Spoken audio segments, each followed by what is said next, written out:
Pottsville case, Captain Clarence Ferguson. You had recently planned to write a book about him, didn't you? Correct.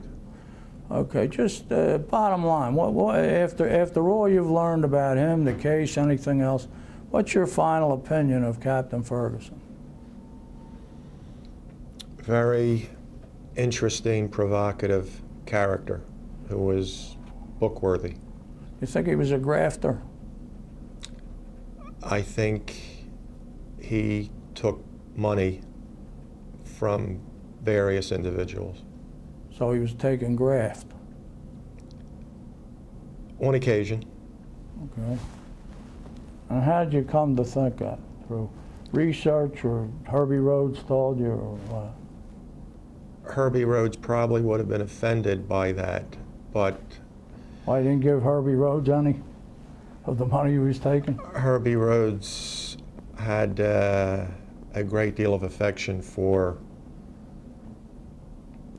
Ferguson, but in talking with many other individuals, both criminal and law enforcement, it is my belief that he crossed the line himself on numerous occasions. So would you say that he was trying to generate largely publicized cases where he didn't make any money on one hand, and taking graft with the other hand, and one would hide the other, and also leave that, I'll ask the next question, Nick. Would you say that? I would say there are instances of both, but I don't think it worked in every situation. I think there were occasions where he was a hard-working, honest law enforcement officer, and there are other occasions when he crossed the line and he shook down bookmakers and drug dealers and those selling alcohol or burglars.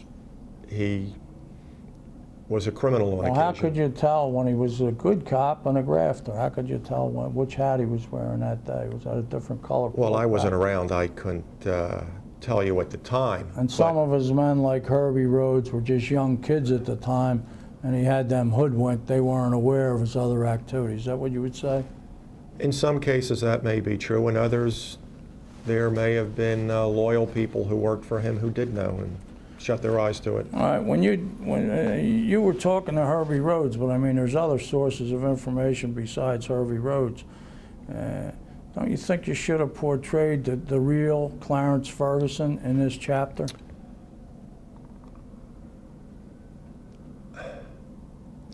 No, because he was only a character in one chapter. If I was writing a book about him or Pottsville, yes, I would go into all of those instances and really flesh out the full character. But in a 20-page chapter, I'm trying to move the story along and not spend too much time with any one individual, because it was not the centerpiece of my story. But look, your chapter, regardless of your own motives, your chapter is saying things about people which could ruin their lives, cause them all kinds of trouble, and the reader should be entitled to know that Captain Ferguson wasn't a straight cop. Now you say, by the time of Pottsville, Clarence Ferguson was in his 60s and had over 4 decades on the police force and was a law enforcement institution in the city of brotherly love. Sounds like he's J. Edgar Hoover, not a grafter, but he was a grafter. I mean, this information was available. I'm going to mark these now. A3 and A4. These were available to you, same as I got them. You read 4 first, that's the earlier one. This is from around 1950. It is October 18th, 1950. Where the police commissioner, Craig Ellis, was under subpoena for a grand jury investigating vice, and pulled over the side of the road and blew his head off. And his chief lieutenant was Ferguson, and it was a lucky thing for Ferguson because that made him escape what should have happened to him. So he got subpoenaed, They held him for hours. I don't know whether this was the McClellan Committee or what it was. But now we'll skip up to 1961, which is right at the time he's doing this Pottsville case. And here's a FBI report about Angelo Bruno, which says an informant said,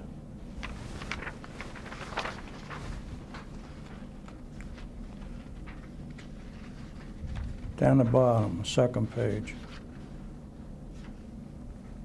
Indicated to him that Ferguson, Captain Clarence J. Ferguson, Philadelphia Police Department, was being paid off by Hank, who was in on the operation of the card game. Also told that he felt sure that Angelo Bruno was also paying money to Captain Ferguson. Said that he indicated Buddy Cianfrani from 6th Street in Philadelphia has contacts with a lot of police and other individuals to obtain protection. I mean, all this information, to flesh out Captain Ferguson properly, right at the time of this case, don't you think something like this should have been researched and included in your chapter? There may be a writer or historian who would, and certainly I would do it if I was writing a book on Pottsville or on Captain Ferguson. But in the context of how I was using Pottsville, I wanted to portray him as he was generally and almost always known. I believe there is a fraction of 1% of Philadelphia who would know anything about these. But you could have known about them, same as I found out about them. That is true, but I was writing a story as it was conventionally portrayed. But conventionally portrayed doesn't mean anything. The law is that it has to be substantiated. You can't just quote old newspaper articles. Objection to form, please. Ask a question rather than make a statement.